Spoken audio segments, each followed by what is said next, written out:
Bonjour, je m'appelle Ghislaine Grand. Je suis ici pour la ludothèque Espace Ludico.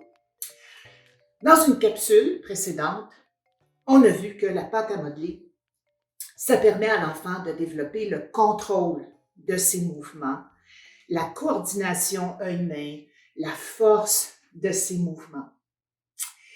Et on a vu aussi qu'il avait besoin de beaucoup d'espace pour jouer, expérimenter librement.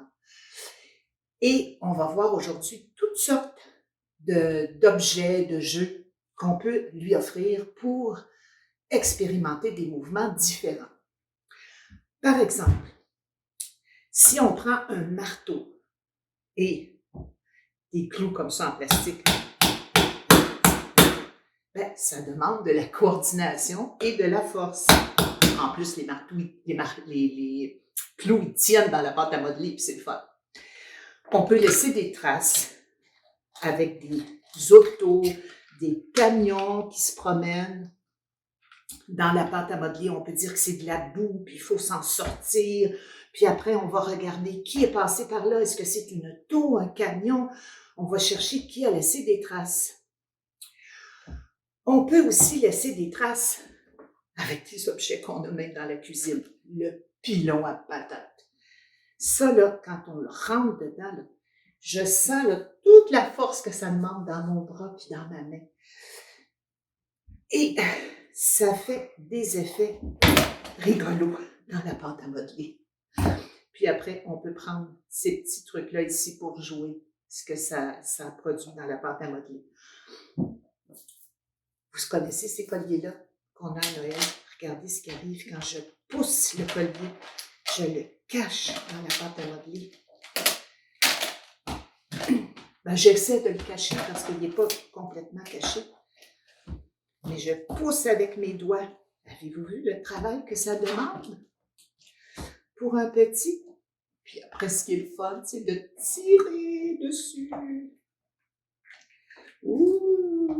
Et regardez les traces qu'on a faites. On peut scier la pâte à modeler. Alors, regardez le mouvement que je fais. Ou avec un vrai rouleau à pâte, préparer des tartes. Là aussi, ça demande de la force et du contrôle. La pâte à modeler, on peut la couper avec des objets jouets, mais aussi avec des petits ciseaux. C'est tellement le fun de découper de la pâte à modeler. Ah! Et ça pratique beaucoup la coordination des doigts, de la main. Il faut que je vous en montre un autre. Un presse-ail. Quand on met la pâte à modeler dedans, regardez le mouvement de mes mains. Ça demande un contrôle et une coordination. Et regardez ce qui sort. Ah, c'est tellement le fun! Qu'est-ce que ça va devenir? Je ne sais pas. Des spaghettis, des cheveux, des vers de terre. Ça appartient à l'imaginaire de l'enfant.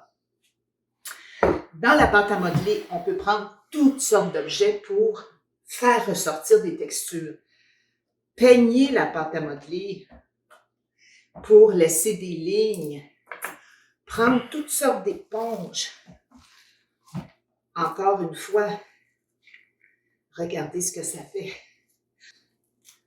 Mais ma pâte à modeler est vraiment molle, ça n'a pas de bon sens. Mais on voit ici que ça laisse toute une texture.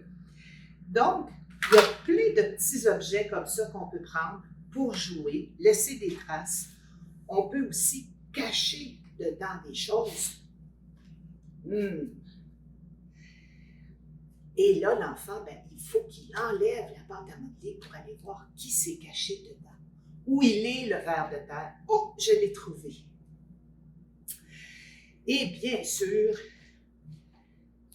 on peut mélanger de la pâte à modeler pour provoquer des effets de couleurs, avoir de la pâte à modeler marbrée. Ou certaines pâtes à modeler vont permettre aux couleurs de se mélanger. Alors, vous prenez deux couleurs primaires, de la rouge, mettons, et de la bleue, et vous allez avoir du mauve. Et les enfants vont travailler là, avec leurs mains là, pour mélanger les couleurs. Ça va leur demander beaucoup de force. J'ai oublié mes animaux pour laisser des traces dans la pâte à modeler. Alors, j'ai un gros orignal et un petit orignal qui laissent des traces. Et après, on va comparer. Il est passé où? Il est passé par où, le gros orignal? Il est passé par où, le petit orignal?